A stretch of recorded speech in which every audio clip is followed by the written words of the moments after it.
Thanks for joining us on our comic book coffee break. I'm Nick Gunning. I'm Eric Mickles, known online as Dust vs. Tweak. Eric, today I'm drinking New Orleans French Market Coffee Vieux Ooh. Carre blend with a little bit of creamer and a touch of Irish cream to it. Uh, Very good. I've, I've Very got a good. mug of, you know what, this is ironic. I have a mug of A&W root beer. Oh, I don't know if you can do that. Well, it's done. Oh. Here's the thing, though. When I hold up my mug to the camera, because I'm right-handed, you just see, like, 3 claws and a thing that says X-Men. If I turn it around, whoop, it's Wolverine. Whoa! It's There Wolverine. you go. So, Yeah. you asked me how many mugs I have. I have so like many. that The thing twist. is, my wife loves mugs. And Okay. people used to just get me superhero mugs. Yeah. But neither of good us are gift. coffee drinkers. But she also, and you know this about her, she doesn't like hot liquids. Or super cold liquids. Super cold. No. So it has to be like room temperature to Mhm. be a drink at best. Yeah. So we just have a lot of mugs, but we don't use them as much. So I also getting have a weird. lot of mugs. This one, I truly don't know where it came from. I think SBC? probably it's Seattle's best. I did Yeah. not get it. I did not get it when you and I were in Seattle. But Bizarre. this was the brand of coffee that Barnes and Noble used to have when I was a teenager. Right. And I feel right. like I likely got this at a Barnes and Noble Okay. for that very reason. Right. That's what I think. But Okay. anyway, Um. coffee's good, by the way. Oh, good. That's good. I'll be talking about New Orleans a little bit. Okay. New Orleans. Yeah. What else is there to you said that thing. Oh, the thing is, I was gonna say she doesn't even like hot chocolate. That's the big Okay. problem because Yeah. I like hot chocolate. She don't. You know, we often use this is so boring, but we often use mugs for ice cream because it's like a perfect. It's got the handle. Ooh, That's yeah. usually that's like our go-to ice cream bowl. Okay. Good call. So, anyway, Well, I was also gonna ask, do you eat soup? Would you ever do soup Yeah. in a mug? we have like special soup mugs that my grandma gave me. Right. So, All right. Yeah. Yep. Well, this was important. We really It got was. down to it. yeah, I think it was. Let's get into the episode. This show is brought to you Okay. by Radio Meanwhile Network. You can find more about this show and others like it at our network's website, radiomeanwhile.com. And as a quick plug for the website, it's very well organized. Thank It's you. nice how each show has its own little page and then subsections within that page. So if you're a fan of any of these shows and you haven't gone to the website, you really should. It's your because- show that forced me to do that. It's your 90210 Oh, show. thank you. Because Yes. you guys were just cranking them out on a weekly basis. We are. By the time Yeah. you were almost done with season 2, I'm like, I can't do this anymore. I have to start organizing this. Yep.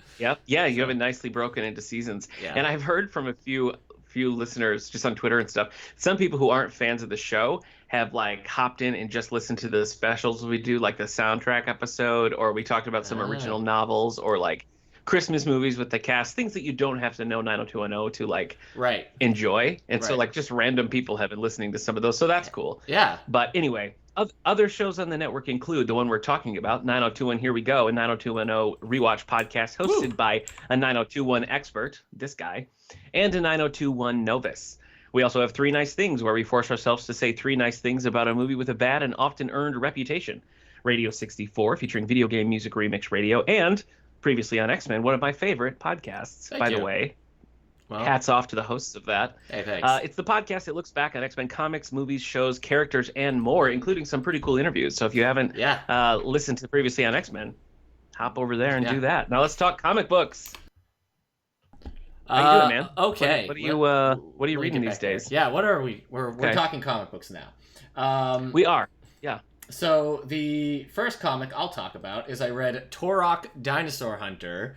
That's volume 3 of, what did I say it was? Dynamite, right? Mm-hmm. Dynamite's series, Dynamite. Turok Dinosaur Hunter. And it is... it peaked at volume 2. That's for certain. So the covers all have Turok fighting dinosaurs and hanging out with like Robin Hood, and Robin Hood's just like, what an arrow, what a shot, whoa, who's this guy? But Robin Hood's not in there. What's really happening is this is like a retelling of Robin Hood with Turok in the Robin Hood setting. So Turok is the Robin Hood of this series, even though no one calls him Robin Hood, but he's, poor and everything. So part of me was like happy because I looked at the cover. I'm like, I don't want a Robin Hood comic book. I don't want Robin Hood in this. But then when I realized what it was, I'm like, oh, I kind of wish Robin Hood was here instead. So, I don't know. I'm done with this series now, this Dynamite series. I always thought Turok was just about a guy dealing with dinosaurs in dinosaur time. In dinosaur times. I didn't realize that Turok was like a Native American in North America during like pre-colonial times, like in the 1200s. I think it takes place. So I did not know that. Yeah, so I guess part of me just like, well, I'd rather just read about Turok Dinosaur Hunter set during dinosaur times, and maybe there's some aliens. Sure. But yeah, maybe. Who knows? Fun fact, I usually only want to read about dinosaurs in dinosaur times or the very, very now. I don't want to read about dinosaurs in like the 70s. Right. So really? Yeah, I don't want to. I don't want to follow the exploits of Discosaurus. And you still haven't read that book that I got you that's from the perspective of a raptor. Raptor Red? Yeah. No. And it's funny because... Nor have you read Great Zoo of China, which I also gave you. So I do have that, yeah. I'm just saying. Okay. Yeah. Yeah. I have not gotten to my copy of Turok Dinosaur Hunter #1. It is in my bin somewhere, although I paid more than a quarter for it because it was at a time where it was like, it's a #1. You have to have it, Mm-hmm. So I did get a copy of that. It's got a nice lenticular cover, so we'll feature that at some point when I find it in the box. So was that the 90s then, if it has that cover? Yeah, it must have been. Yeah. All right. Yep, I got it at a little shop in a Marshall, 90s Michigan. era Turok? I'll do that then. You want to? A 90s era Turok. Yeah. You would have loved this comic shop. I can't for the life of me remember what it was called, but it was in this little downtown section of a town that has a very like historic vibe. So the building was very 1950s, probably earlier even. Is this in Jamestown? No, this was in hometown. This was in Marshall, Michigan is where this was. And the cool thing about it was it was kind of like a gaming store before that was really like a thing. Right. So that was where I got 90% of my pogs. It's where I got my You can find more about Pogs if you go to radiomeanwhile.com and check out the video series. You can find the Pog review show. Does Gabe have the nice binders? Because I had Pog binders. He doesn't have the binders. He has some tubes and a bag, Yeah, and I mentioned this before, but I had my playing Pogs and I had my show Pogs. Yeah. And never will the two meet because you don't want to you're playing for keeps, and that's you learn some hard lessons that way. But that's where I got my copy of Turok Dinosaur Hunter #1. All of this is to say that for the most part, I didn't love this Turok series by Dynamite and Greg Pak. And both of us have read a bunch of Greg Pak stuff, though usually it seems like he's also writing with his writing partner, Fred Van Lente. Yeah. Who we interviewed on the All the Book show and for previously on X-Men, so go find that. Fred Van Lente. Greg Pak can be very hit and miss with me. True. Me too. I think I liked his Hulk stuff. Yeah, I did too. But a lot of his other stuff I haven't really dug. So I really do think the second volume of this was more focused, and it had Genghis Khan in it and a lot more dinosaurs and stuff. I think this one was I just wasn't into it. So I don't know. I'd like to read maybe more Turok, but like the older Turok, I think. Okay. So how do you say Turok? I think I've been saying Turok. Turok. Yeah. Yeah. Like Turok or not Turok, like that. Or Jimmy Page comes into Robert Plant. It's like, that song was Turok. Turok. I can't do it. I've been trying to do Cockney all week and I can't do it. Just for this bit, I've been training myself. There's a video going around online. I don't know if you saw this. That's an old SNL bit with Mike Myers and Mick Jagger. Mike Myers is Mick, and Mick Jagger is playing Keith, and it's just so funny. Yeah. It's like a perfect spot on. For my off-the-wall pick, because I'm going to say Turok is your off-the-wall pick for this week. Okay. So I might be surprised. I don't know. Maybe not. We'll see. You have me at a disadvantage because you've seen my list, and I have not seen yours. Yeah. So that's where it is. Yeah. Unfair. Yeah. I'm gonna go DC here for a minute and say New Gods by Jack Kirby. Okay. Are you a Jack Kirby fan? I don't know. I am a Jack Kirby fan. I guess. I don't know. It's hard to say because so much of the 60s Silver Age comic art is so much of Jack Kirby and so influenced by Jack Kirby that even though he wasn't the artist for Spider-Man, you still feel a lot of like Jack Kirby influences, like that all kind of throughout surprises me. all Marvel. You know what I mean? Even And, though like you have Steve Ditko and everything, like you look at this cover that you have of New Gods, and it just like when you think, oh, draw me what you think '60s comics look like. It's a Jack Kirby design is what you always draw, and so like there's a very warm spot in my heart for the Jack Kirby aesthetic. And remind me again, the Jack Kirby early days of Marvel. That's more like Fantastic Four, X-Men, Captain America. Before right? that, I mean, he was one of the people there originally. So, I mean, I think he had a hand in lots of stuff. Captain America. I think he was just like an old workhorse at Marvel, and he was there as well when Stan Lee was doing Fantastic Four. So he was the artist for that and got the co-creator things. But I think, kind of like how Stan Lee had been writing for Marvel before they were doing Fantastic Four, Jack Kirby was there for a while. I've got this big Jack Kirby book that cool. My mom got me. It's like this big art and history of Jack Kirby. It's great. I mean, it's just so classic. So anyway, okay, you're talking New Guards, which is like it's like his solo album. Pretty much, yeah. And prior to so there's a few things here. I would say the Jack Kirby that I'm most familiar with would be his long runs on Superman's pal Jimmy Olsen, which that comic goes on such a weird. I was talking about it when we were doing the Robin Showcase Presents Robin, because a lot of the early things in that were Jimmy Olsen Robin team ups, right? And it goes from being such a weird, goofy book to by the time Jack Kirby comes in, it's much more like serious and it's an edgier book. Dark Side debuted in the pages of Jimmy Olsen, which is insane. Yeah. But that was where I was most. I know it's funny because like Darkseid's Marvel counterpart Thanos. I think he first appears in Iron Man, which is kind of like, oh, that's a weird place for it. But it's still like a marquee character. Right. Whereas Darkseid, the DC's like evil god, is in Superman's pal, Jimmy Olsen. Yeah, I know, but I think by that point, by like the 70s, the Jimmy Olsen title had become the hip book. So in some ways it makes sense. But when is this then? The 70s? 70s, okay. Yeah. And so that was what I was most familiar with. And I've historically not been a huge New Gods fan.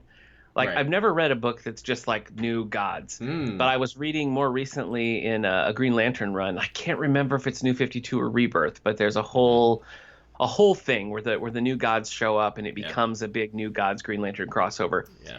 And I didn't really like it because I feel like for the most part, New Gods and like traditional DC characters, Superman, Batman, Wonder Woman, just don't really gel together. Yeah, it's one of those like concepts that seems like it would just do better on its own. Right. It's separate. It's the same way like X-Men is stronger when you don't have to be like, well, why do you hate Cyclops but you love you love Thor? It's like, New Gods seems like it's trying to tell too big of a story to be in the same book as Blue Beetle and Nightwing. Right. Yeah. Well, and when that kind of stuff interacts, it's like, well, I mean, if this crazy kind of stuff is going on, like, why isn't Superman and like the Green Lantern Corps, why aren't they on this? Like trying to help poor Orion as he's just like hanging out there by himself. But so I've not been a big fan of the New Gods. That's the start.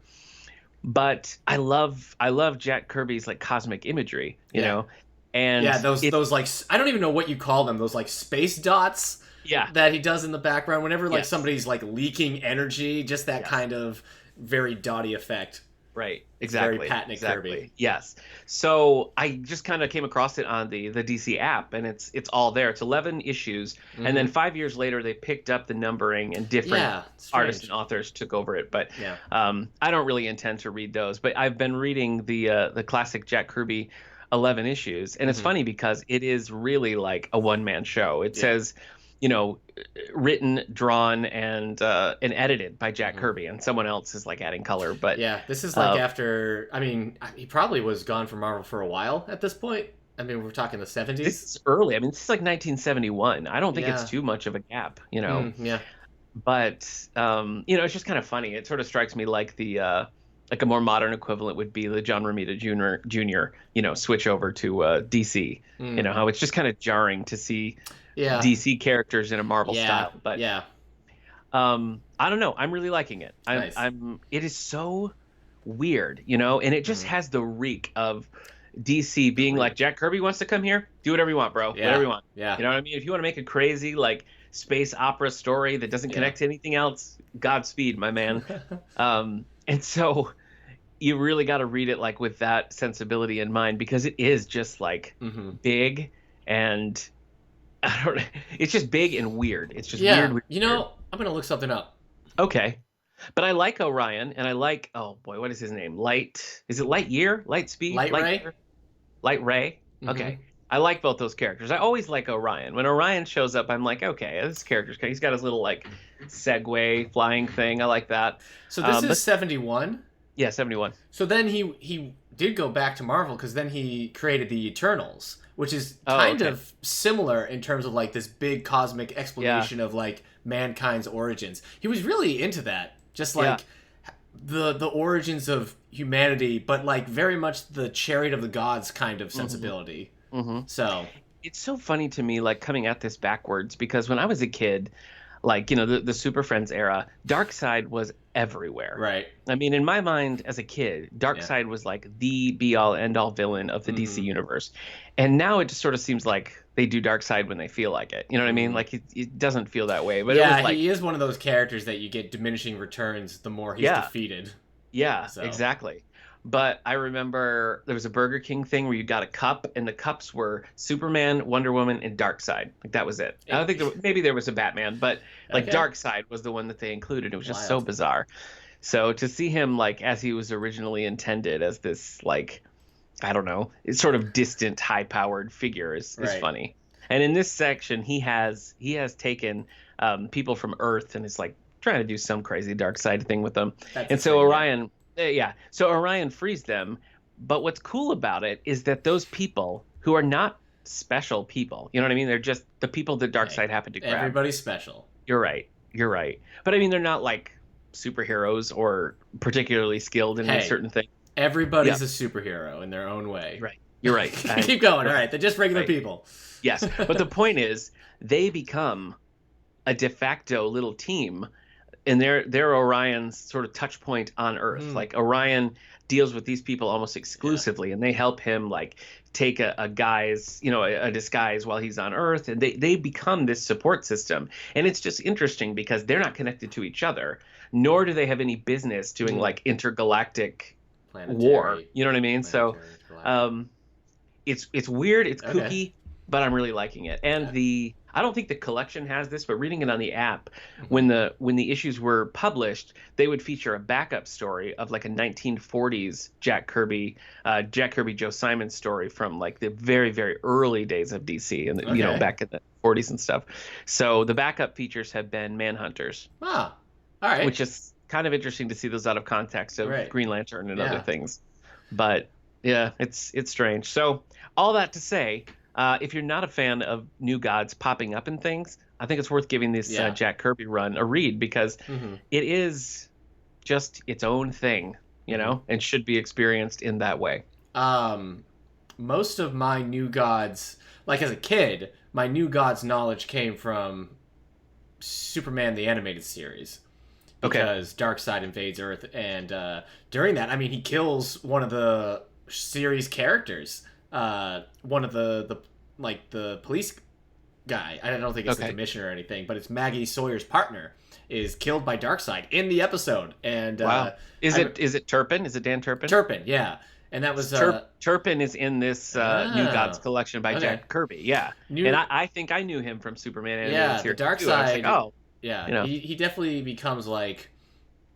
I mean, the last episodes of the Superman animated series are Superman fighting Darkseid, Darkseid taking over Superman's brain and like having him attack Earth, and then that's a storyline that continues over to Justice League, and like season 2 opens with the New Gods with Darkseid and Brainiac, and then Justice League Unlimited ends with Darkseid back and now just invading Earth completely. And it's like all the Justice League Unlimited cast fighting Darkseid in his forces. So like, growing up, that was my real intro. I don't know how many comics I've read with Darkseid before. I mean, I read Final Crisis by Grant Morrison, but can anyone really read that, or is it just like, please end? I think that I mentioned this maybe in our first episode, but I was really into the Kenner action figure line. Mm-hmm. And by about the third wave, they would lean really heavy into New Gods. So it was like Calabac and Mr. Miracle and Dr. Fate, I guess doesn't really fit in that mold, but it was that kind of thing. It was just all very strange. They got Michael Ironside to play Darkseid in the animated series, which is so good. That's right. That is good. At one point, he calls it's Justice League season 2. When Batman takes Superman away to stop Superman from going too far and killing Darkseid, we're supposed to assume. And as everything's about to blow up, Darkseid is just like, loser. And it's just so funny, that coming from Michael Ironside, coming from Darkseid about Superman. Towards Superman. Yeah. But those action figures were really my introduction, because each one came with a little mini comic book. And then actually Jack Kirby did a 2 sets of superpowers comics, sort of go like spin almost a part of those action figure sets. And those were some of the earliest comics I remember getting, and I remember like actually trying to collect all the issues, because I want to say there's 2 miniseries. One is like 4 volumes or issues, and one is 5 or 6. But those also leaned really heavy on Darkseid and Calabac and those characters. They definitely go for a Jack Kirby vibe in the Superman and Justice League animated series when they're introducing those characters. Especially when Darkseid like takes over Brainiac, you see all these lights, these computer lines light up behind him, and they're very like Jack Kirby designed. So the New Gods just occupy such a weird place. Wasn't there talk of a New Gods movie before things went crazy? The director of was it Ava DuVernay who was going to do that? The Hate You Give. Okay, am I right with the I think you're right. Yes. And Selma as well. Director? Oh, I don't know. I'm not sure. The not the Wheel of Time, the Wrinkle in Time. Yes, she directed that as well. I think that's supposed to still be happening, but movies don't happen anymore. Oh, that's right. So I forgot. I think that's what you forgot about. I don't know. And then maybe that will end up on HBO Max. HBO Max, maybe. If things don't really get back, or maybe it's still planned to be in theaters. I'm not sure. Yeah. So I don't know. Yeah, a lot of New Gods there. Yeah. So it's a weird little side trip for me, but I've been having a good time doing that. You reading any DC at the moment? No. Sorry. I guess while you're not going into libraries, you probably don't. Yeah, without the libraries of the access. I'm waiting. My birthday is in August, and then that big DC thing is happening at the end of August. So I'm waiting to see then if like I get the DC app because of either of those two things. Right. And then I'd get to read some more DC. But right now I've just got the Marvel app and Comixology Unlimited. Sometimes. So I have Unlimited right now, which is why I read Turok. Also why I read Dungeons and Dragons. It's the IDW series. Okay. So, I never have you take notes and you write down the authors and everything. I didn't. So, hold on. Why don't you vamp about Dungeons and Dragons, the comic book by IDW? I know nothing about that. But my experience with Dungeons and Dragons and comic books will relate specifically to the ad we shared in the last episode, because those Dungeons and Dragons ads were literally on like every comic book, like either on the back or on the inside when I was a kid. That was a big thing. And as I mentioned, I never wanted my mom to see that because it didn't have anything to do with the comic book. It was just an ad, but it would have been like, you can't have that. So, it was always a scary moment when I saw that ad and I was like, turn the page. You know what? I can't find it right now. I should have just opened my Goodreads. That would have been faster. Is it based on the movie with Justin Whalen? No, this isn't a Dungeons and Dragons based on the movie comic book adaptation. No, but it might be. You're saying it's a chance. No, so it's this comic is really funny. Like I know. I was also surprised, but it's this story of just like this party that forms like by the end of issue 1, and they're like different adventures. It does kind of take over an ongoing story as they're dealing with all the stories they're dealing with start being connected. It's by John Rogers, who worked on the Blue Beetle, and Andre DeVito, who worked on Annihilation. Oh, all right. So the film? I mean, it's a human fighter. It's a dwarf paladin. You have a halfling rogue and a tiefling warlock. I was and a an elf. tiefling the last time we Yeah, played Dungeons and Dragons. yeah. And so it's just this group of heroes having these adventures, but it's fun, and the jokes actually land, which I was surprised by. I'm like, oh, don't try to be funny, but it I too am surprised. was successfully funny. There's some cool moments, like they spring a trap and the whole room that they're in locks it down and starts to fill with water, and the thief starts swimming underwater, and they're like, where is she? And they're like, she must be trying to, solve the trap or everything. And it's just her thought bubble is so simplified. It's just kind of like an image of a stream, or it's like the water is cold and fresh, thus equaling river equals infinite. So she's like figuring out that the water is just going to be nonstop. Traps reset, so there must be a drain. What's the mechanism? So it's just like this very quick panel by panel of this rogue figuring out this trap very quickly that I like really appreciated. Really kind of got me in the mindset of like traps and like rogue thinking, which I thought was cool. I mean, I don't care so much about the plot. It's really more just about like it's really more about the character interactions, like the elf and the dwarf and the halfling and just like them going back and forth. And it's got nice art, so it was a fun time. The only demerit I have to give it, it's based on 4th edition, and I could care less about 4th edition. So there, every now and then something happens. I'm like, this keeps happening. I think this is a 4th edition mechanic. 4th edition of Dungeons and Dragons, and people will disagree because I know some people really like 4th edition, but it kind of video gameized Dungeons and Dragons in a way I didn't necessarily love. Made it very grid based, very movement based, miniature based. So when you say 4th edition, you're saying like it's a new set of rules, like a rubric you follow up to. Okay. So 4th edition. I played a couple. I played some games of 4th edition. I was never really into it, so that's the only thing that personally I didn't love. But yeah, I had a good time. This was free on Unlimited, but the you pay for the unlimited subscription on Comixology, and then stuff are there. But the rest of the series wasn't there, so I gotta stop at the moment. But it was a good time, and I would have kept reading it if it was cheaper. So it's called Dungeons and Dragons Volume 1 Shadow Plague. It's 6 issues, and then there's a lot of fun art based off Dungeons and Dragons. So yeah, good time. Okay, all right, good time.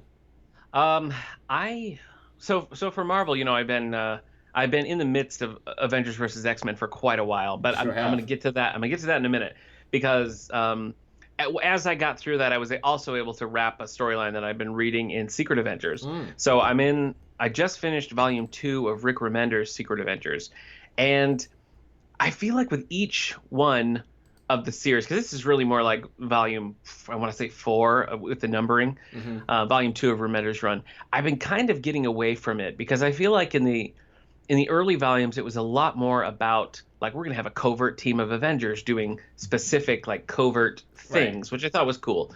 But this isn't really that concept. It's not, but it's just it's more like the Avengers doing weirder things. Yeah, I guess. Yeah. It just doesn't really feel like it just feels like a team. It doesn't feel like it has a real clear focus on what Secret Avengers means. Yeah. So I was kind of thinking, well, maybe I just won't finish it, but I'm only like 4 issues away from the end of the run. So I am going to go through it. The one storyline that I have been enjoying is the storyline with John Steele. Are you familiar with this character? John Steele in Marvel? Yeah. I mean, I've read The Secret Avengers. I don't remember this character. Okay. John Steele is like a super soldier from the time of Captain America's super soldiering who was taken and, I guess, brainwashed by Hydra and had been a villainous character for, decades and decades. Right. And now they're sort of, the Secret Avengers have been able to, they're trying to sort of reclaim him and undo, a half a century's worth of brainwashing. Right. So the journey of that character I found to be kind of interesting, and the way Captain America relates to him is very different because they're contemporaries and have had similar experiences. So I was liking that, but that was only a small piece of the whole thing. Okay. And it was really derailed by the Avengers versus X-Men issues, I feel like. Yeah. Yeah, welcome to Marvel. Which happens, yeah. Yeah. So like I said, there's one more volume of Secret Avengers in this run. Yeah. I am going to finish that. I don't know that I'll pick up the new series of Secret Avengers after that. Have you read these? Yeah. I guess I thought the previous Secret Avengers stuff was fine, but I just checked my Goodreads, and I gave Secret Avengers, this one and the one after this, both 4 stars. Okay. So something about Rick Remender, he goes big, he goes weird. I think it is that his stuff feels weighty, and that's hard to do in these days of just constant relaunches, where every 12 issues a series restarts with a new creative team, and it feels like nothing really carryovers anymore. And I think Rick Remender is somehow able to make things feel slightly weighty. So maybe this won't be your jam. I definitely, it's hard to say. I don't know if you'd like or really, really hate his Uncanny Avengers run, because that gets real trippy. But I kind of would have liked it if after, like, once Remender took over, and because obviously they're marketing it like a volume 1 of a series. Yeah. I think I would have liked if the previous era had more of an ending moment, and then we start the Remender stuff after, like when you're collecting it. Start it after Avengers versus X-Men, so you can just have a nice clean run. But well, if wishes were comic books, we'd never relaunch them. That got away from me. It did. Right at the beginning. Almost instantly. It was just out of your reach. But... So, okay. So that's Secret Avengers. So what else you got going on? Let's see. I also read... Oh, no. You know, I was going to say that one, but really the one did I not get a cover for it? Oh, darn it. I guess I'm just talking... I'm just here at my house. Mutants. I'm not sure. Yeah. I was going to talk about Magik, but I didn't get the cover for it. But I will talk about it anyways, because it's connected to New Mutants. I've been reading through Chris Claremont's New Mutants run. Nah, there's no cover. I can't even listen to this. And what I did is, I can get one. Here, vamp about the New Mutants right now. Oh my gosh. I think I've said everything that I needed to say about the New Mutants, and that is I feel like they're just weird for weird's sake, and I could never like get a foothold in what the New Mutants were trying to accomplish in those early books. But I think I maybe only read the first collection of the classic stuff, like the original graphic novel that set it off, and then the first, I don't know, maybe 10 issues of the numbered series. It was never really my jam, but I mean, you can't fault them for trying something new. And of course, you know, I love a good spin-off, so I don't mind that at all. Hey, stop vamping. I got the cover. All right.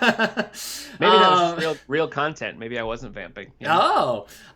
So yeah, I've been reading through Chris Claremont's New Mutants. Okay. And one of the Magik got her own, Ileana Rasputin got her own 4-issue miniseries while New Mutants is going on, because in Uncanny X-Men, they're fighting Belasco, or however you say his name, and Ileana gets captured and is in this portal, and they're like trying to pull her out and they can't find her, and then they pull her out and she was like, I think it's like 6 or 8. I even think reading her series kind of changed her age. She's very young, and when they pull her out, she's 14. And we find out that while it was just like seconds or minutes in the real world, where she was in limbo, it was years, and she was in that world. And so this is the story of what happened to her while she was still in there, and it is dark and depressing, and more so because it's basically happening to a child. Yeah. And I think it's also later mentioned that even darker, horrible things happen to her than what we see in the comics. So I don't really want to bring those up, but you can find the info on that. But basically, at the end, Ileana goes from, being a younger character, Colossus's little sister, to a sorceress who's like doomed to lose her soul eventually, and not like she can really redeem it. It's like it's just gonna happen. It's already set in motion.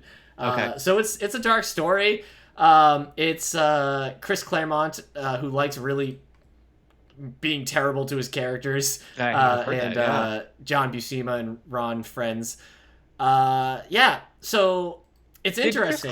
Did Chris Claremont ever cross over? Did he ever do any DC, or was he just Marvel through and through? I don't know if he ever did any DC. What's interesting is this story is very dark, very like fantasy based and everything, and the New Mutants are dealing with meanwhile the New Mutants are like in South America finding a lost city of the Roman Empire and like in a gladiatorial battle and everything. But I really thought that like once Magik showed up, once Ileana was like a regular in the New Mutants books, things kind of picked up because she was a lot more. I mean, she's darker than any of those other characters, but she also just had a lot of weight to her, whereas the other New Mutants are just like, oh, I'm young and I don't know how to use my powers. She's like, I'm young, but also I was living in hell for 6 years, and I'm a sorceress supreme, and sometimes I have devil horns, and I have a soul sword that can cut through, and she just kind of adds something I think the New Mutants was missing. Kind of like they're Wolverine in a lot of ways. Because like I guess you could say like Sunspot. Now, does she go where she wants to go, or she can? She can create those rings of light that work as teleportation. So she's probably the best at what she does. She's very good at what she does, which is magic. Okay. Yeah. So it's all connecting. So I read up to issue 17 of New Mutants. This is where Sal Buscema is still doing the art, and issue 18, which I haven't read yet, is when we get a new artist, and it's really where I think a lot of people start thinking of the New Mutants as like really hitting its stride, because the art that comes in during the Demon Bear saga is supposed to be like, you know, the cat's pajamas. Well, can we still say that? I mean, I could, yeah, definitely. Okay. I can relate to that because a lot of the slog parts of Avengers versus X-Men, I was able to like still enjoy because of John Romita's art. So yeah. I can certainly relate to that. I've been enjoying New Mutants, but yes, definitely when Ileana became like a regular in it, I'm like, oh, now this book has some weight to it. So, also they go to rescue Kitty Pryde. This is all happening during like Marvel's Secret Wars. The big Secret War crossover that they did in the 80s. So the X-Men aren't there, so Kitty Pryde gets captured, and the New Mutants have to go save her, and we find out that Emma Frost has formed her Hellions, which is like the New Mutants' evil counterpart. You know, kids being taught at the Hellfire Club school, basically. Okay. So, things are kind of like forming. You get like a rival group for the New Mutants. Ileana shows up. I like Daniel Moonstar. She's cool. So, nice. There we go. Magik plays a pretty big part in Avengers versus X-Men. She does. As well. She's a big character in there, and I don't know if you've read Consequences yet, but I haven't read Consequences. There's some interesting stuff about that in there as well. So yeah, talk about AVX. Let's do it. All right. So what I read encompasses many books, including Wolverine and the X-Men Volume 3, and then Volume 4 of Uncanny X-Men, Wolverine and the X-Men Volume 4, Avengers by Brian Michael Bendis Volume 4, New Avengers Volume 4, the Avengers versus X-Men Omnibus, which includes straight Avengers versus X-Men, and then the little spin-off book AVX, which was just battles, was just all unapologetically battles. Yeah, it ended up being kind of a lot of fun to just go through. I didn't read the like battle stuff. I mean, it was just one of those things where it would be a matchup, and it was just sort of by the end it would give you little like fun facts throughout. And by the end, it would just sort of be like winner, bleh, you know, and it would tell you who won, very like WWF style. But what's fun about it is, and this is not required reading in any sense of the word, but it was fun. And the sort of the prologue of each of these was like, you looking for story? Are you looking for plot? Are you looking for character work? It's not here, baby. This is just fights. And they lived up to their word. Certainly they did. But yes, let's talk Avengers versus X-Men. I don't remember your feelings on this. Did you like it? Did you not like it? Oh, it's fine. I don't like how the X-Men come out.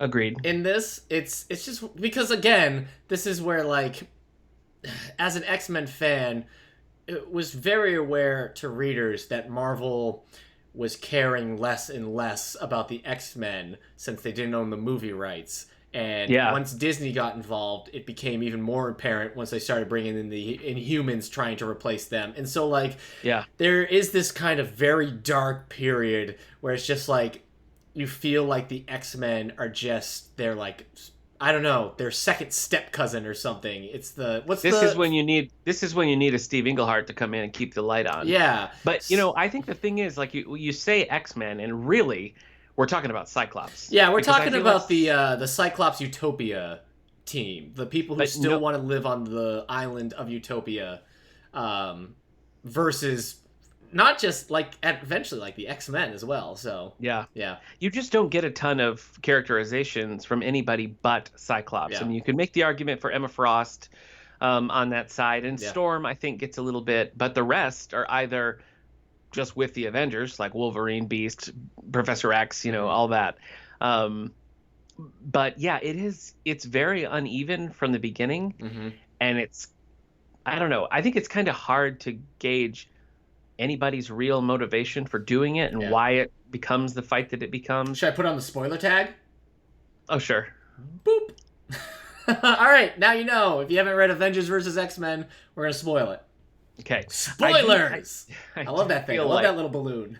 Okay. Spoilers. Yeah. I do feel like it's a cart before the horse sort of situation. I feel like they were like, here's the pitch: Avengers versus X-Men. You just described every Marvel event in the past 15 years. Okay. But I just feel like they got that title in their mind and they were like, all right, how do we make these two fight? Right. And I think you really feel that because, I don't know. But here's the bottom line. By the end of it, I rated it 4 stars because I did like it. I did enjoy it. That's not I to thought say the end, like the last issue, went out in a big enough fashion that the problems throughout, or you kind of like, because it kind of nails the ending in some ways, you forgive what came before. That's true. There is an issue that I think is actually an issue of New Avengers, which is the worst series I feel like in this in this collection I won't here. defend a Bendis Avengers. But there is one where Captain America calls a meeting of the Illuminati, and it is just such a good episode or issue because you have Namor, the Submariner, on the side of the X-Men. I mean, he's basically an X-Men in these books. Yeah, which I feel very weird, but when they move over, basically starting in like the Utopia area, when they move to San Francisco and then build the Utopia Island, Namor's there because it's that whole like, there's only so many of us left. We're not coming back. You're a mutant. Will you side with us? And yeah. So that's interesting, and it's interesting because of the history that he and Captain America have. So did you like I felt like that sorry. issue alone was great. Yeah. That issue alone, I feel like really elevated that collection, and it added a nice level of depth to the story because a lot of it was just like, Cyclops, you need to just, you're up here, you need to be about here. So the difference between you and I is when I was reading this, I was reading the main book and the X-Men titles attached to it. I wasn't reading the auxiliary Avengers stuff because I didn't care about the Avengers dealing with this. I don't care about their side. Yeah. But I mean, the thing is, like, the X-Men start realizing, oh wait, are we the bad guys in this? Yeah. Ugh. You're right. And I've never really been an Avengers fan, like I don't think before this, outside of maybe like Avengers season 1 or just a stray Avengers book here and there, I'd never read the Avengers as a comic book. Individual characters, sure, but like the Avengers was pretty new to me as a comic book. But I did. I mean, that's the reason why I read this, because I was reading Red Hulk and then I was reading Avengers. Did you like the whole Phoenix? Because I got the spoilers thing up there, so we can just say anything we want about this book. Yeah. Did you like the whole Phoenix Force split in 5 thing? I did. It's because they built it's Iron Man builds a cannon that's supposed to kill the Phoenix Force. Yeah. And instead it splits the Phoenix Force into 5. So you get Cyclops, Emma Frost, Colossus, Illyana, and Namor each get a piece of the Phoenix Force and start really like, it looks like they're improving the world, but they're kind of messing it up. Yeah. Yeah. And I love the process of elimination as one is taken out, the Phoenix Force is redistributed, so everybody gets a more potent dose. Yeah. Something Cyclops uses to his advantage. Yeah, and it's kind of a shocking turn towards the end. Really. At the end, it's I would never say Emma Frost and Cyclops have the healthiest relationship, but it definitely takes a toxic turn at the end where because basically he becomes Dark Phoenix Cyclops. He's got like the Dark Phoenix colors and everything, and he attempts to kill Emma Frost to get her Phoenix Force. Yeah. And then he kills Professor X. Yeah. And it's I mean, Professor X ends up fine again. He's so cold. He's so cold about it too. Like at the end, there's a scene with him and Beast. I mean, we're so far past spoilers at this point. I got the thing up. Scene. I know.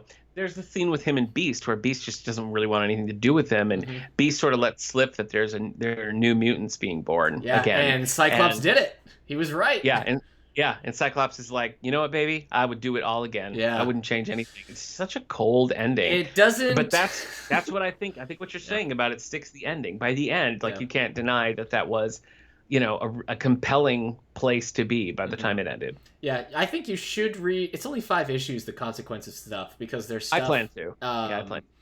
That sets up future stuff, and you kind of it does stuff with like Colossus and Liana, and Cyclops being, he's basically arrested at the end of this. So yeah. I don't love this thing, but I think like we got this, we added this to the collection at the library.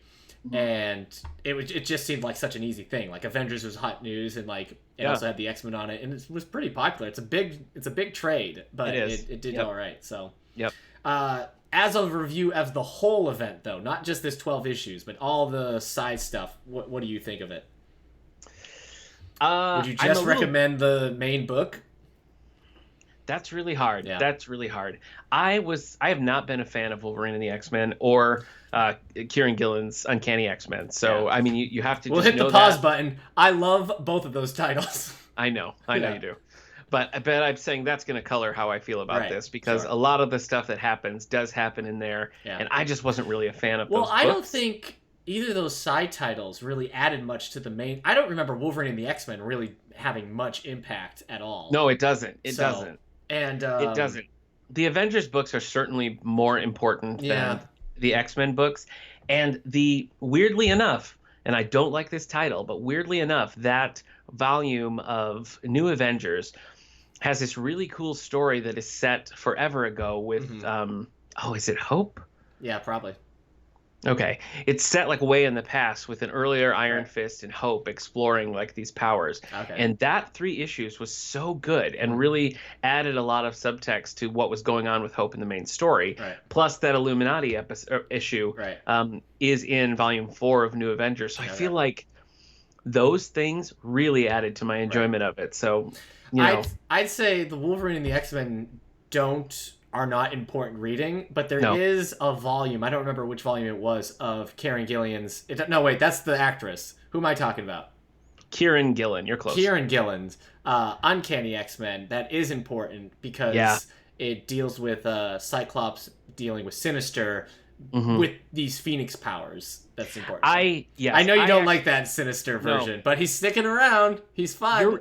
You're right, though. I don't really think that you can skip Uncanny X-Men. Yeah. Well, that's because so many of the people that get the Phoenix Force are in that book. It's like the whole team. Especially like the aftermath of the things that Cyclops does are really explored in Uncanny X-Men, particularly Volume 4. Yeah. And I do think you need that. Isn't this, though, the time when Marvel was just like, oh, now we need to break Storm and Black Panther up, and it's handled very poorly? Well, they're basically not together throughout this whole thing, but that is actually the only in the AVX, just a fight crossover, like companion book. There is a Black Panther Storm issue, and that one actually is pretty heavy with content in their relationship. But I think this is where they like get divorced, and it's not handled well at all. Black Panther does say, like, you're not my wife anymore. Like, I've decreed this. It was just one of those. That was a marriage that, I don't know, people saw exactly what they were doing when it happened. Just these two characters had no connection until suddenly they do, and then they were married. And I think maybe over time people have warmed to it more, but it's also one of those things that was never going to stay the status quo. Right. And, like, what do you do then? You're just like, all right, well, these two characters are divorced then. And I don't think it made anybody look good. Yeah. So the way it ends in that book, I feel like it's I don't know, it's handled in kind of an impersonal way, which to me felt like it wasn't really finished. But if that's all they do with it, then yes, it's very unsatisfying. Right. Do you want to talk about Hercules this week, or you want to do that another tag off? Okay. Boop, spoiler tags off. Spoiler free. I haven't read this Hercules thing yet. Oh, okay. Well, why don't we wait till next week? Yeah. This is in a little bit of a crossover with the All the Book Show, the podcast Eric and I host for the David A. Howe Public Library. The theme is, mythology and lore and stories like that. So we were reading some of Marvel's Hercules title. Yeah, he had this his like first miniseries in the 80s, and then he had a sequel miniseries, and then like a standalone, the Full Circle thing. It's two miniseries and then an original direct graphic novel. So if you want to read along with the show, you can read, what is it, 1984? Yeah. You can read Hercules' 1984 series, Hercules. Or just called Herc? It's Hercules. It's Hercules, Prince of Power. Okay. So there is a collection, a hardback collection. It's by Bob Layton, called Hercules, Prince of Power, that includes the two miniseries. Right. And then the standalone graphic novel is called Hercules, Prince of Power, Full Circle, also by Bob Layton. So that's what we're going to be reading and discussing a little bit further, probably in next week's episode. Okay. Heads up there. All right, so I won't talk about it now. The reason I said at the beginning, because you said you were... What was the coffee you're drinking? Seattle's Best, New Orleans. New Orleans, that's it. No, it's not Seattle's Best. That's the coffee. That's the mug. But you're reading New Orleans, yeah. Because I'm still reading Shadowman. Oh, which takes place in New Orleans. All right. Also, I just watched the Simpsons episode where they do the musical version of The Streetcar Named Desire, and they open the song with that. They open the show with that song where they're like, New Orleans! So, that's fun. But anyway, not Simpsons related. Shadowman. So, I guess if you wanted to read these in, like, a collection, you would get the Valiant Masters Shadowman Volume 1 Spirits Within graphic, but they never make a sequel to this. So, I won't have, like, a graphic novel to, like, lead you to after this. Now I'm just reading the single issues that are on Comixology Unlimited, but they're all there. And they're just cool. I mean, so far they've been very standalone. Like every issue is a new thing. It's strangely like undefined, but you also get it. Like he has some increased strength. He has agility. At night, the Shadowman persona kind of takes over, and he's a bit fearless, and he can like disappear into the shadows. He owns the shadows, as he says. And at the same time, if you asked me, like, if you had a gun to my head and say, tell me every power he has, I'm like, I don't know. He doesn't seem to be able to heal. So and his costume is like, it's cool, but also not cool, because it's like this really bulky mask that looks like Madam Mask from Iron Man. And his costume is this blue, blackish, like skin tight affair that like on the whole chest is his logo, which is a man standing in a doorway, which could just be a like, you know, a bathroom door symbol or something. So it's just this really like, it's cool but it's not cool look. But he's also got a ponytail, and he's he plays saxophone during the day. A lot going on here. A lot going on. That's how he makes his money, by doing shows as a saxophone performer. But Duke Silver? Is he Duke Silver? No, he's not. He's I think they call him Jack. Oh, I don't remember what they call him. But his like landlady is in on him being a shadow man, and like constantly being like, oh, it's that's voodoo that's calling you there. But also issues like, is it 3 and 4 or 4 and 5? There's 2 issues in the middle of all this that take part of like Valiant's big Unity crossover, which I know nothing about, other than suddenly Shadow Man is in like the far future taking out some kind of rebellion, or maybe he's fighting in the rebellion. I don't even remember. It's just like, it's unimportant. And some collections I saw skip it entirely. But I don't know. It's a weird book. The art's cool. It just has this really weird, dark 90s vibe to it all. So I'm digging Shadow Man. I'm gonna keep reading Shadow Man. It's all right. Eventually gets rebooted by Garth Ennis and becomes more the Shadow Man that they did the game out of in the late 90s. But yeah, Shadow Man. So is Englehart attached at this point, or I don't know what. So the character is created by Jim Shooter and Steve Englehart, but I mean, you also get Faye Perozik, David Letham, Steve Ditko's around here somewhere. Bob. There's all these different people working on it. So it's I don't know. I can't tell you so much about like all the creation, but there's just a lot of people working on it. But yeah, it's been a fun time. Okay. So, yeah. Hey, I rewatched Avengers: Age of Ultron. Congratulations. When was the last time you saw it? I don't know. Couldn't tell you. This is one of those movies that like I have a different experience with every time I watch it. Where are you right now? What's your opinion of Age of Ultron? It's fine if I don't hold it up to too high of a standard. Okay. All right. I remember leaving the theater and thinking that was great. But I was probably just. I remember because I saw it Yeah, with you, your you wife, did. and my wife, and Yeah. you all three were like, "That was better than the first one." I'm like, I don't know. I did feel that way Yeah. at the time. I don't feel that way now. You guys were riding high off it. I was riding high off James Spader. Let's be honest. Yeah, you had James Spader. Your wife had Yeah. Scarlet Witch, and my wife was just having a good time. Yeah, she was just there to have fun. That's why everybody calls her Good Time Kendra. No, they don't. They do. Take the... Oh, do they not? No. I got a change of All personalization. right, so you watch this because like you're doing almost a decade-long rewatch of all the Marvel movies. That's true. That's accurate. Okay. Yes. Yeah. So yeah, we popped it in, and I have seen it since I saw it in the theaters. And and when we rewatched it, I was kind of like, oh, yeah, well, that's not good. Like I didn't really like it, and I feel like with this viewing, I landed somewhere right in between. Yeah. There's a lot of stuff that I do really like about it, and I think end of the day, I do like it. Yeah, it's enjoyable. But how do you feel about the farm scene? I don't care about the farm. The farm scene reminds me of the Ninja Turtles. Yeah. But I feel like the Ninja Turtles did it better. Oh yeah. The Teenage Mutant Ninja Turtles movie from what is it, 1990? Oh, I think it's earlier. I think it's like 88. Okay. 89 well, maybe. The Ninja Turtles movie, they have a scene where it's Raphael who's injured, and they go and they heal, they recover. Splinter's not with them and everything. It's like kind of this emotional crux of the movie. And then Joss Whedon, it feels like he was like, I love the Ninja Turtles farm scene, but it doesn't. I don't think it's good. It was definitely the one where like Marvel was like, don't do this scene, please do this other scene. Yeah. He's like, I will die before you take out the farm scene. And I think it shows that Joss Whedon is not as great as some people think he is. Also, he might be a monster, and I don't care about him. So I don't know how I feel about the farm scene. It's fine. I don't care enough about the whole movie to care about the farm scene, I guess. That's fair. Okay, well, two things. First of all, Ninja Turtles did come out in 1990, so you were right about that. Thanks. Second thing, that farm scene in the Turtles movie is right out of the comics. Yeah. Okay. Like that happens in the Laird Eastman comics, which are great, the old black and white things. If you haven't read those, pause and go do it. Hey, I'm going to show my black and white like collection of them.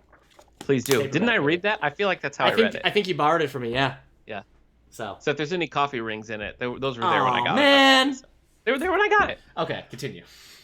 But so he's pulling directly from that. So I feel like that made a lot of sense. Right. Whereas this is just Whedon doing his own thing. Yeah, it just doesn't. I just don't think it really gels. I just didn't really care about anything that happened there, and it feels like such a slam on the brakes moment. I think it really disrupts the flow. You have to care about Hawkeye and his hidden farm family. Yeah, to care about it at all, because so much of it is funny. Him and Linda Cardellini talking about like, we're gonna have a new baby soon. And she's like, meh.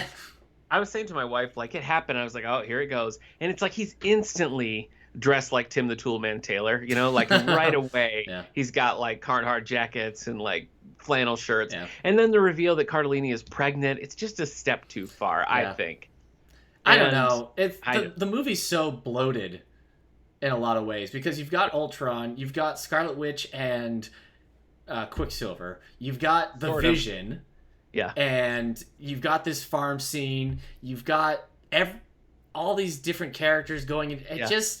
It's not as fun. I mean, the first one is almost like too simple in some ways, but it's more of a fun time than this. So I really feel like you could excise 30 minutes of that movie and have a leaner, tighter movie that would be better for it. I think there's enough in there. It also doesn't help that like Age of Ultron, like there's some like action-y moments that are cool, but it's not like he's trying to recreate the Battle for New York kind of vibe with the battle over the floating city kind of thing. And it just, I don't know, just watching them fight the robots, it just felt too much like them fighting the Chitauri, which is a problem the Avengers films tend to have. Like in Infinity War, when Wakanda is defending itself against Thanos, like faceless alien army. I'm like, we've done this. I'm so sick of the faceless army versus the superhero.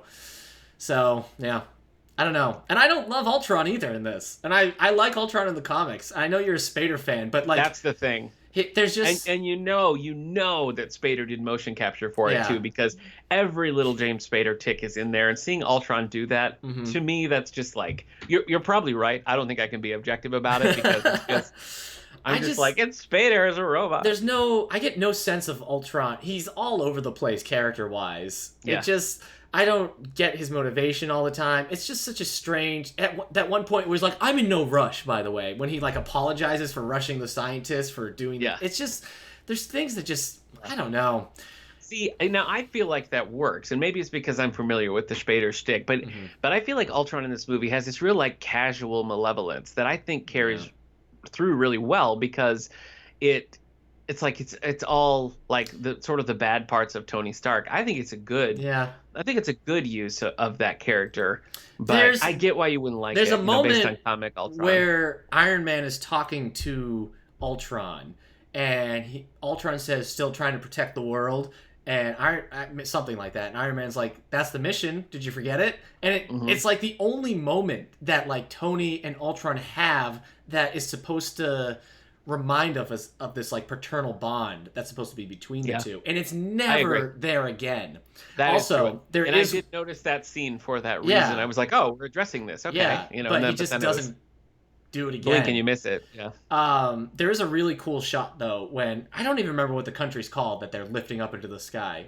Sokovia, where it's after they stop Ultron and like things are starting to collapse again. There is a cool shot of like Iron Man flying over the water and things are collapsing from the sky that like I really dug. But also coming off of Winter Soldier, it's just kind of like these like Avenger movies interrupt the solo movies in ways that don't necessarily work sometimes. Like they don't address Iron Man 3 well. Winter Soldier ends with them like, let's do it, let's find Bucky, and here they are at like just Tony's like hanging out party. And Thor: The Dark World ends with like, I'm on Earth now living with Jane, and it's like Jane's not here. It's just, I don't know. Yeah, that's true. The clunky scene where they're like, yeah, we didn't book Gwyneth, so she's somewhere else now. I thought that was like, I feel like just don't even say it. Just like power through, because I don't think I would have been like, wait, where's Gwyneth? Where's Natalie Portman? What's after Ultron? Ant-Man is after Ultron. Oh, yeah. So, okay, that will be fine. Anyway, I left it with a better experience than the last time I had it. And I think that's probably the one that I'll lock in. I'm locking in this emotion. I'm going to lock it in. You know what really helped me kind of get over hang-ups I had for this one and just like accept it as it is? Somebody compared it to an annual. Not like a main comic, but just like an annual. And those are usually also kind of bloated, a little bit weird and messy, and standalone. And like once I saw that comparison, I'm like, oh, Age of Ultron, all right. It doesn't feel super important, but Civil War kind of retroactively makes Age of Ultron a little bit more important, and better in some ways. But once that, and I also applied that to X-Men Apocalypse now. I'm like, you know what? X-Men Apocalypse is basically an annual. So we don't have to talk about that. I rewatched Deadpool for my X-Men podcast. Oh, I also rewatched Deadpool. I was wondering if you did X-Men that. Podcast. So I did, yes. My podcast previously on X-Men that I do with Nick, your wife. Yes. Hillary Gunning. We're going through the X-Men movies every couple of episodes. And we came to Deadpool and we decided to include the Deadpool movies. And basically the episode isn't aired yet.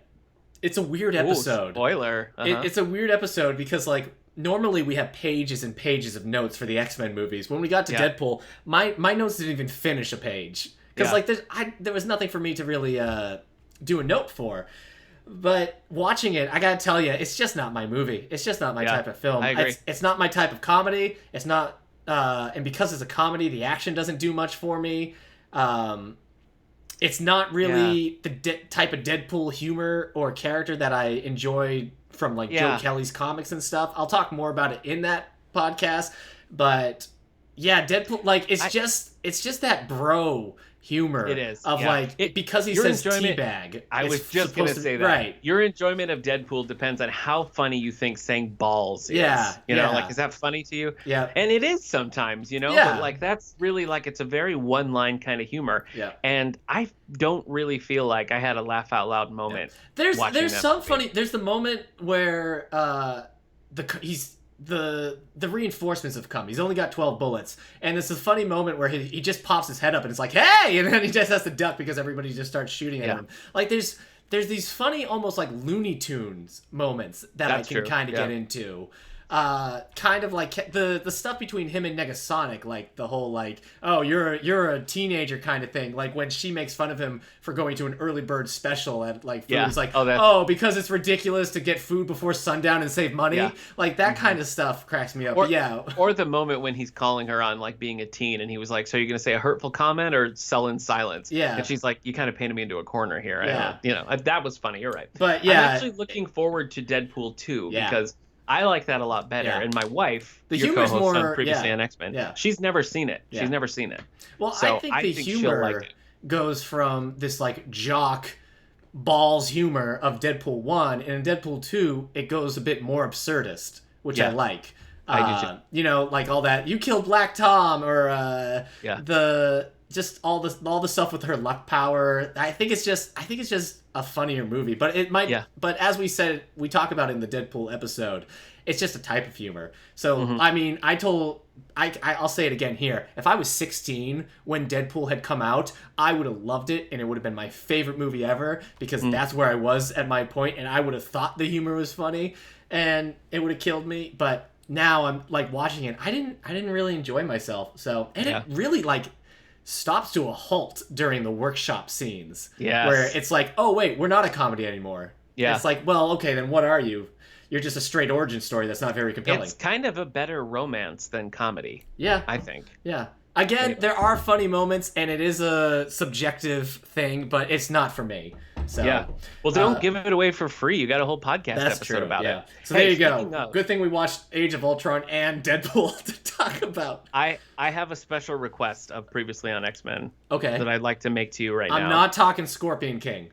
Will you talk? Oh, what is? No, what is it? Second request. Okay. Will you guys cover the Hulk versus movie? Probably.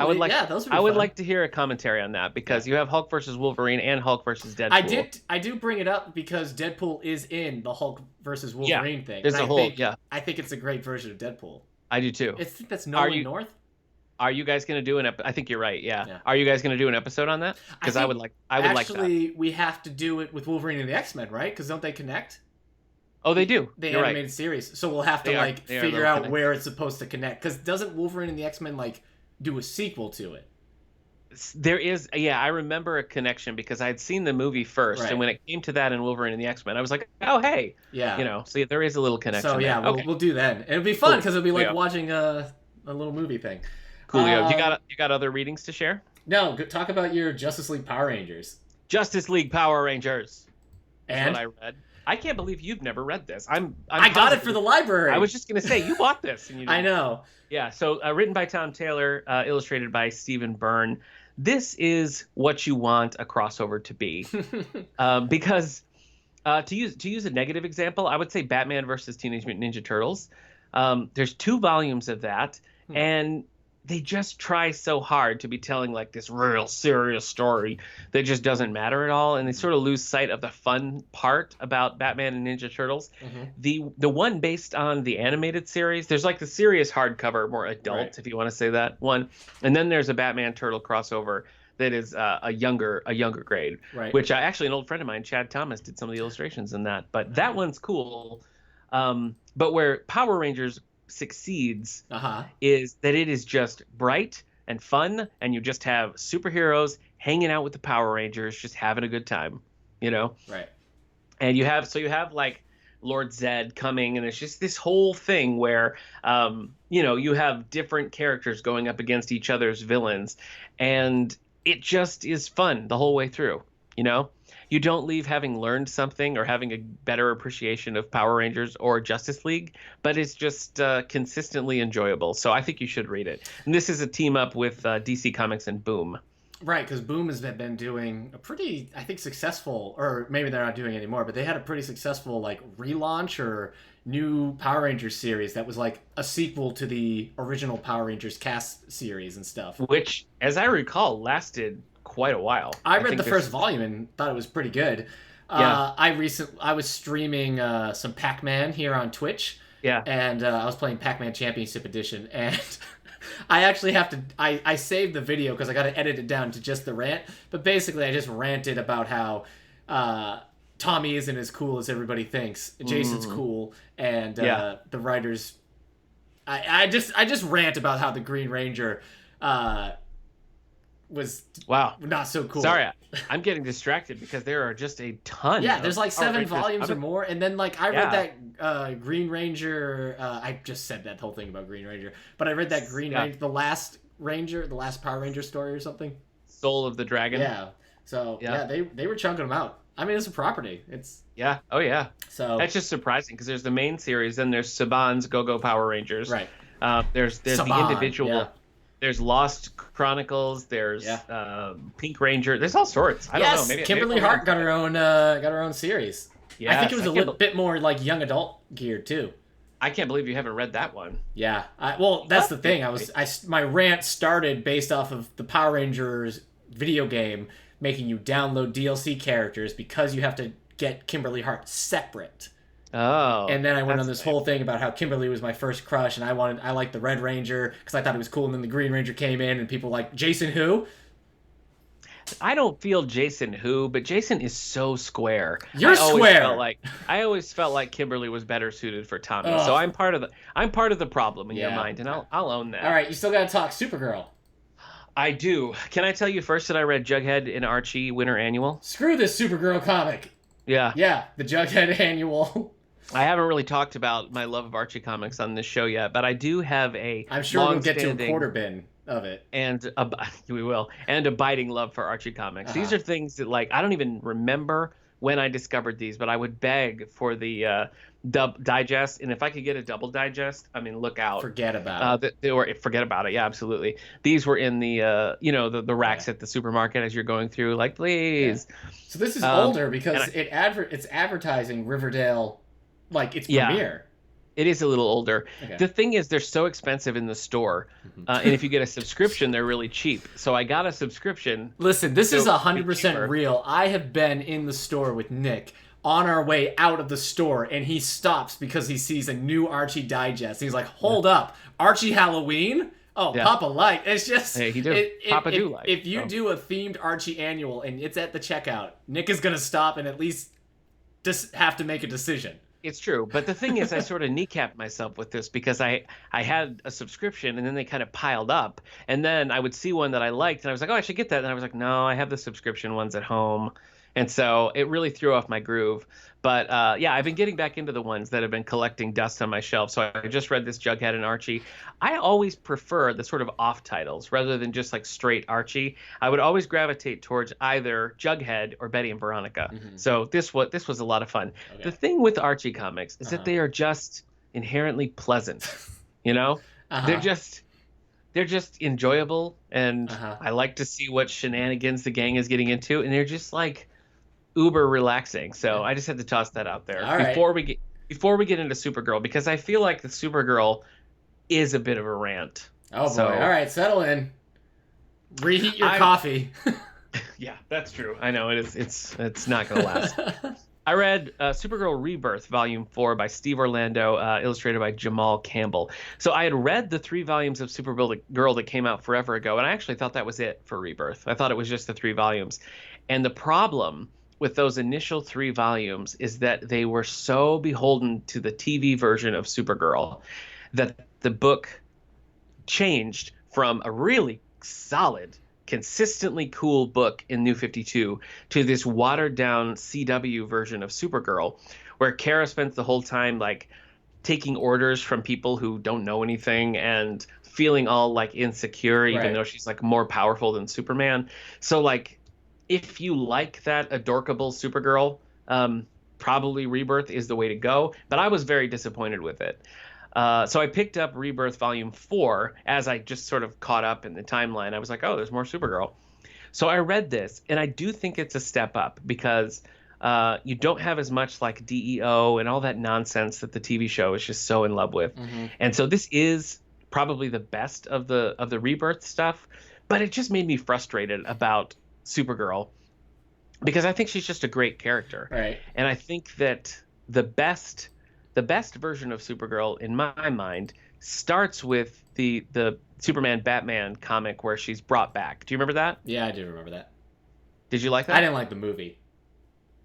No, I didn't like the movie either. The but Superman the comic, Batman Apocalypse film. Yeah, no, I don't like that at all. But I did like that her reintroduction into that world. But were you not a fan of that? I don't remember loving it, but okay, it's different times. And I've ranted prior to this on the All the Book show about Silver Age Supergirl because she shows up on Earth. Oh, yeah. And instead of like Superman embracing her, he's like, oh, no, we cannot be seen together. That's going to give something away. So you have to go into an orphanage and you have to make sure you don't get adopted. So Supergirl has just come from, her entire planet and everybody she knows being destroyed. Right. And then she finds a living relative who dumps her in an orphanage. Is just a complete jerk from her. At one point, Supergirl goes to rescue somebody and people are like, there's a Supergirl? Yeah. And so Superman banishes her from Earth. Silver Age Supergirl cannot catch a break. Right. So, and then you have like Crisis on Infinite Earths where we're like, no, we don't need a Supergirl. We just want one. And Supergirl's gonzo, right? And then she's gone until Matrix Supergirl comes into play. Yeah. And I sort of liked Matrix Supergirl with the whole Death of Superman storyline. Like I kind of liked that character then, but then it just kept getting weirder and weirder. And that's now they don't use Matrix Supergirl in Superman the Animated Series though, right? That's kind of a original character. And they have to get around with because this is still DC doing the last surviving son of Superman mandate. So last son of Krypton. Krypton. Yes. So Supergirl is actually his cousin in like name only. She's from a neighboring planet that she's a Dexamite, right? I think it's that. I don't remember if it's, but yeah, I think that's the thing. So her planet is affected by Krypton exploding, and wipes out her people as well. So I think it's like Superman goes to look for his planet, finds that, and finds her and brings her there. So he calls her cousin because they're from neighboring planets. Right. But because later in Justice League Unlimited, they still like other people are like, oh, that's Superman's cousin and stuff. So it's just kind of just accepted. Yeah. Okay. Yeah. But you don't like that Supergirl much. I hate the costume. I really hate the costume. She's voiced by Nicole Tom, who had just did a big arc on 90210. So we've been talking about that over there on that show as well. But yeah, you have the reboot of actual a Kryptonian Kara Zor-El Supergirl character with the Superman Batman series, and then she gets her own solo series after that, which actually stayed pretty consistently good, I thought. Then you have that whole return of Krypton, and things just get out of control. Mm-hmm. New 52 is just a reboot of the character, and that is one of my favorite comic runs of all time. That's collected in 6 volumes across New 52, and Supergirl pops up in the Superman title and the whole Superman truth and death of Superman and all that happens in that run. That, for my money, is like the best collection of Supergirl stories. That's the best Supergirl era, I think. So if you like the show or you haven't read Supergirl and are looking for a place to start, I would absolutely recommend New 52 Supergirl Volume 1. All right. And that's only 6 volumes, takes it right through that and concludes decently. Sort of the conclusion wraps up a little bit more with the death of Superman story that happens there. But that's probably the best. And then there's one called Being Super, which is Mariko Tamaki, I think, wrote that one. And that's almost not even connected to DC Comics. It's such a standalone, just Supergirl sort of coming to grips with having powers. That's excellent. So like that in the New 52. Okay. But this rebirth Supergirl on the heels of all that good stuff, to make her such a wimpy character, always trying to like get other people's approval, I think is such a step back for the character. So it just frustrated me on that. Sorry. But that's okay. That's okay. Is this the end of the series, or there's some more after this? Well, then it's like in a way, this is the ending of the series because it's the last with this creative team. And Supergirl isn't picked up until a post Brian Michael Bendis Superman takeover. And then Supergirl's dealing with the things that happen in that. So it's almost like Volume 5 is really a Volume 1. And I haven't got there. I haven't got there yet. Right. So, but hopefully, I mean, just the look of that book and the things I've seen of Supergirl, like post that, do seem like she's in much better footing than Rebirth set her off with, because the TV show version just doesn't stick. But right. Yeah. All right. What else you got? You want to get into our? You want to share your Batman book of the week? My Batman pick of the week. My coffee is straight up ice cold at this point. Sorry, man. I chose Batman Snow. That must be why your coffee's so cold. I've read that. Yeah, Batman Snow by Dan Curtis Johnson, J.H. Williams the Third, who I think, didn't I talk about J.H. Williams when I was talking about the Batman Island? Oh, yeah. Maybe, was that him? Yeah, I think that you did, yes. Anyways, I chose Batman Snow, and I had to remind myself, luckily I blogged about this a while ago when I first read it. This is like the beginning of Batman's career. So you could kind of like read this alongside like year one and everything. Or before Robin is when you could read that. And it's important that you read it, I think, if you're doing this stuff chronologically, to do it before Robin, because Batman is facing Mr. Freeze for the first time. Yeah. And not only is it like the first Mr. Freeze story, but it's the first time Batman is coming across somebody with a power of some sort. Yeah. I mean, it's Mr. Freeze is a tech-based thing, but it's still like a new rank, a higher difficulty than just, punching the Joker in the face. And I remember Mr. Freeze just being fine. It's just kind of the Heart of Ice animated series Mr. Freeze, without adding too much.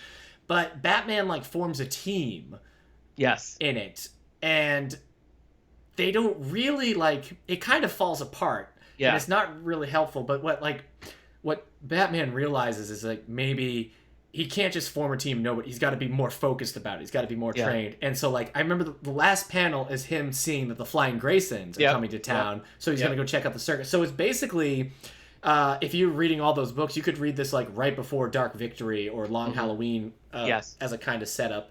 So it basically is a Mr. Freeze Batman story, but it's telling how Batman eventually like warmed up to the idea of having a sidekick. Yeah. And it's a wake-up call that for some cases he just cannot be like a one-man team. He needs more, and it's hard for him to deal with that. But yes, I too loved the little wink at Robin at the end there. I like this one quite a bit. It's interesting. I don't remember like loving this one, but there was some neat elements, and I guess like the team he kind of forms was kind of quirky and stuff. So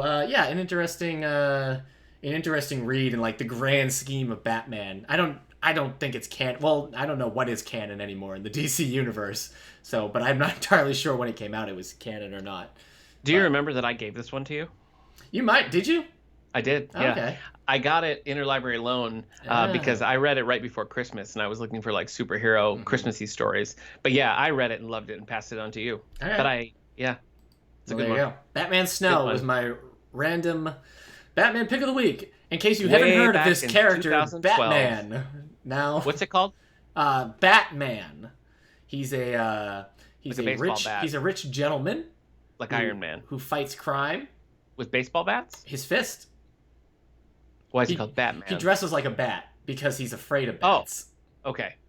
But he's afraid of them, but he dresses like one. He dresses like the thing that he's afraid of to scare other people who might not necessarily be afraid of bats themselves. Yeah, if they don't have that same fear, isn't that just kind of funny that you have a guy dressed like a bat? Maybe. Like, you know what? Maybe he dresses as a bat because people are going to be afraid of him. And so now everybody has to be afraid of bats just like him. Oh, it's like, well, everybody in this room was afraid. It wasn't just me. Yeah. It's a bat. It's a giant bat. What are you going to do? Yeah. Hey, before you do your quarter bin, do you want to talk about that thing or do you want to save it for later? Your Marty McFly thing.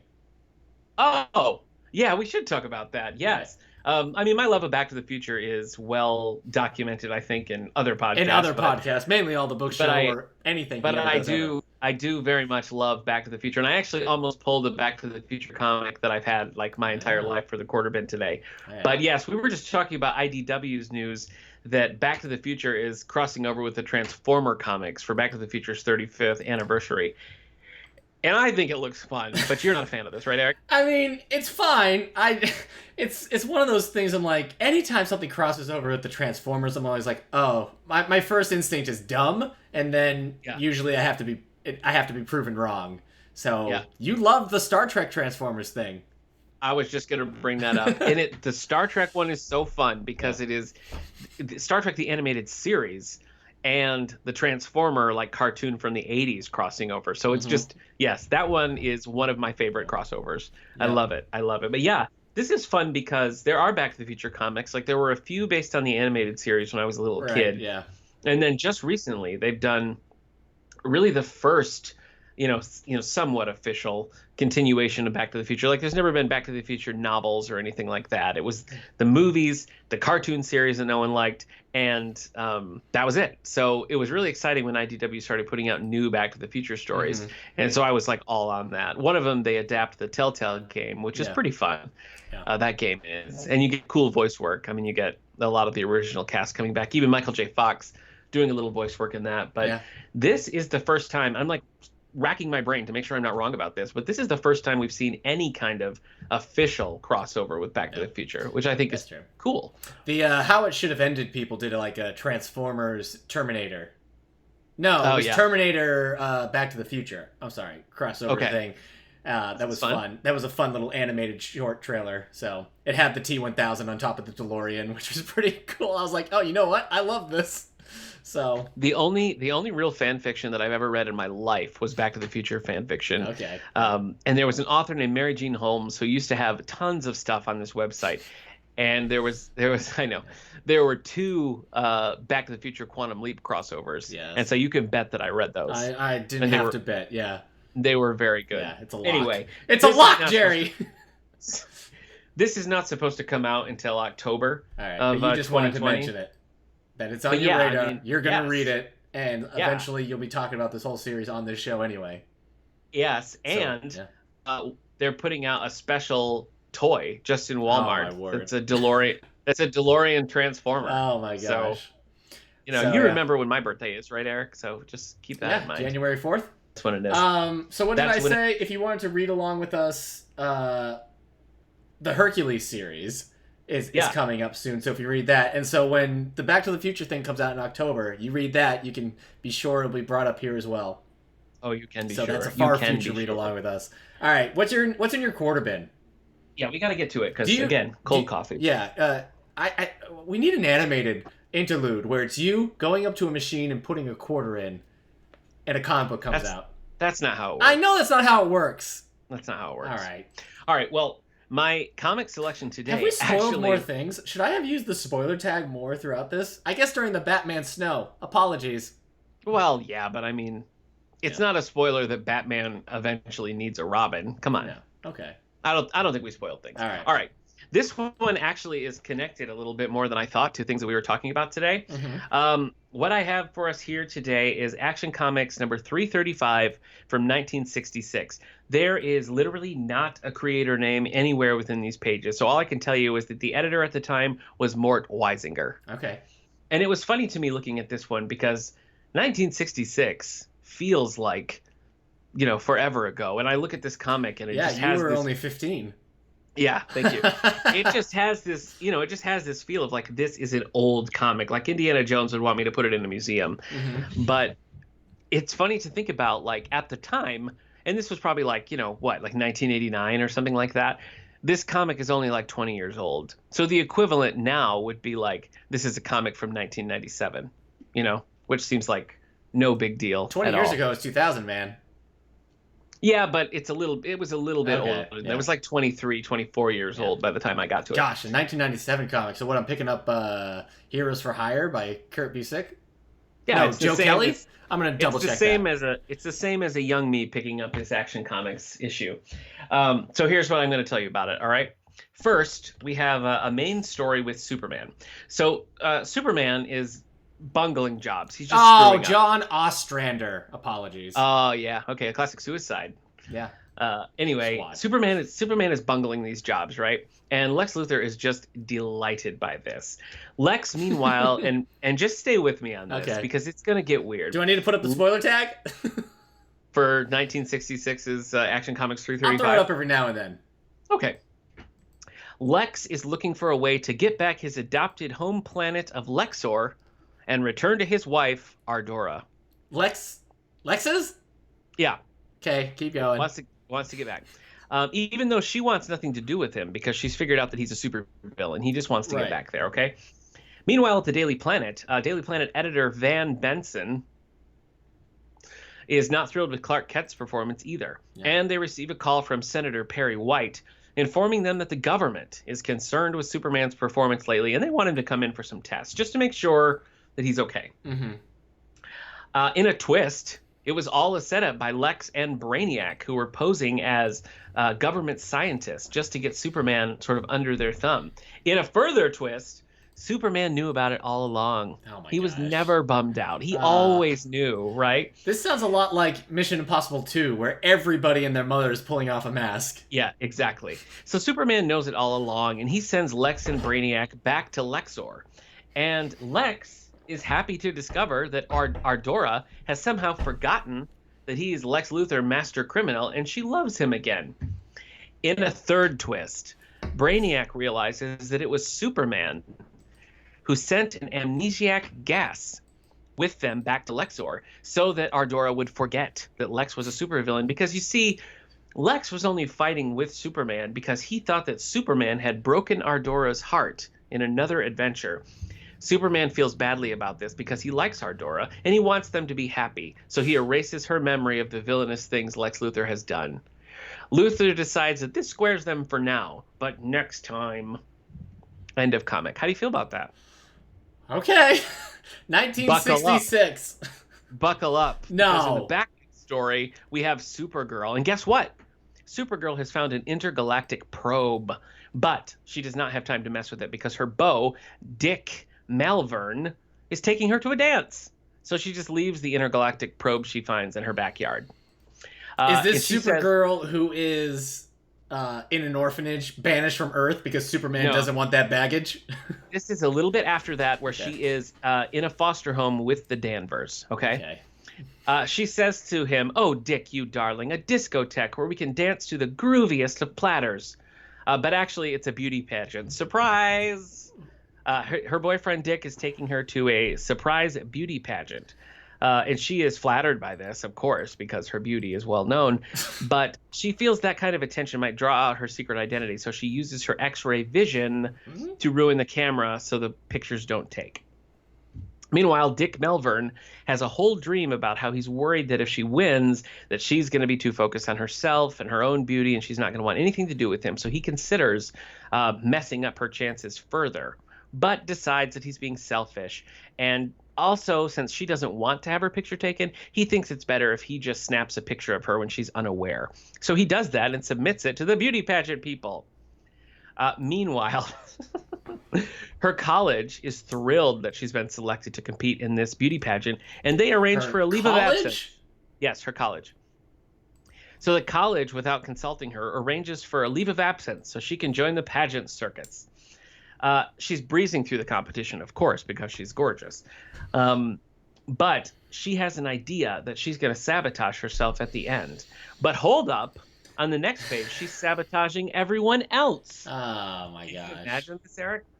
And the Danvers are very disgraced by her behavior. They just can't believe that she would do this. Yeah. In a twist. Oh, come on. We learned that probe from earlier, it's sent to this planet to find a beauty pageant contestant. That's right. And the thing is, if they win the Miss Universe pageant, they get taken from the planet and are never allowed to return. So that's why Supergirl's been sabotaging the other ladies. She figured this all out, and they forgot to tell us. Okay. Now she's in... Hold on. No!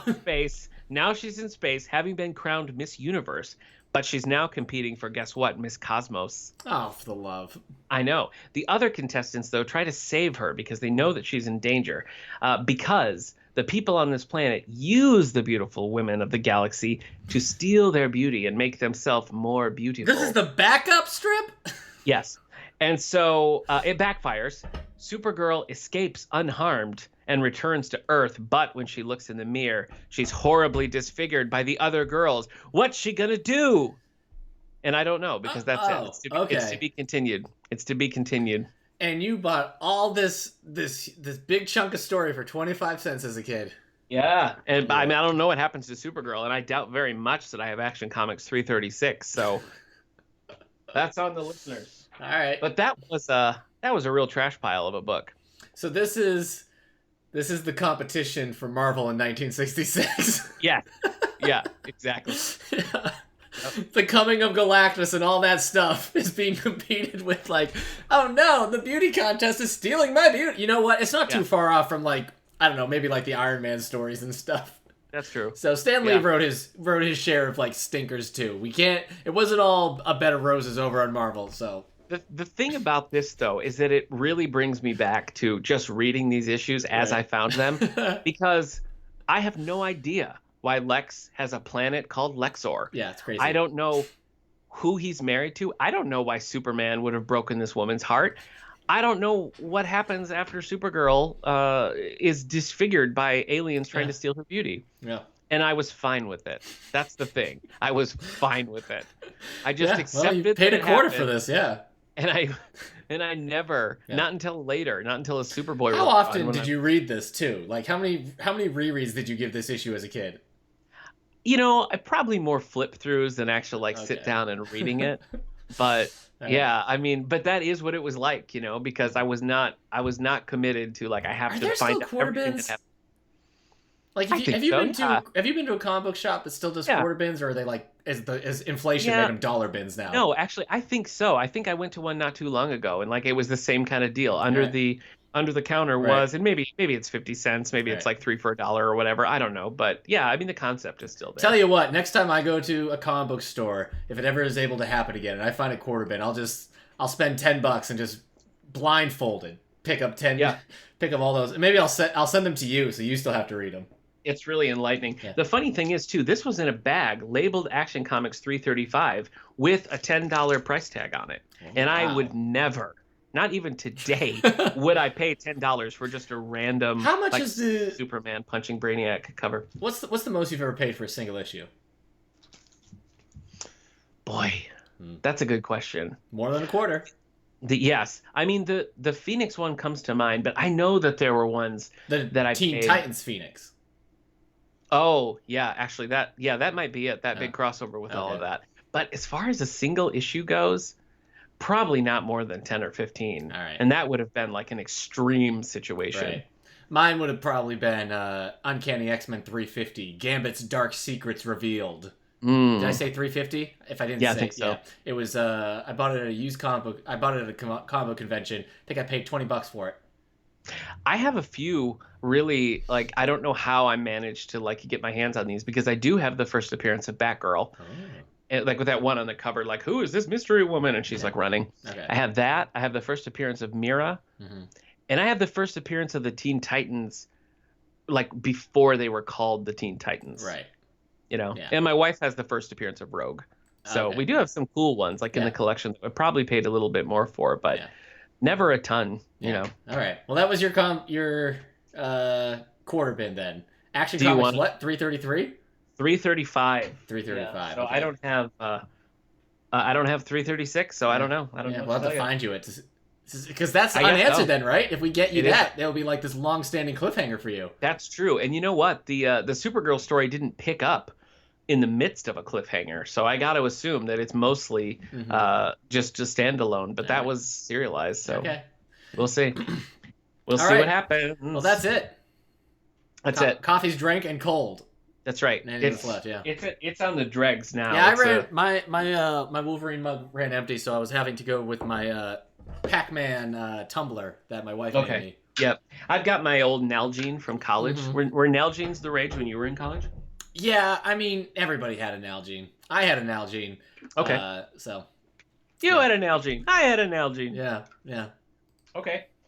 Well, you get thirsty, you need a Nalgene. If this wasn't enough for you, you can find Eric and me over on the All the Book Show, the official podcast of the David A. Howe Public Library. That's at soundcloud.com/allthebooks or Twitter at All the Book Show. We'd love to hear from you. Yeah, and you can find this and past episodes at radiomeanwhile.com or YouTube at youtube.com/DustVersusTweak. So comic book coffee break.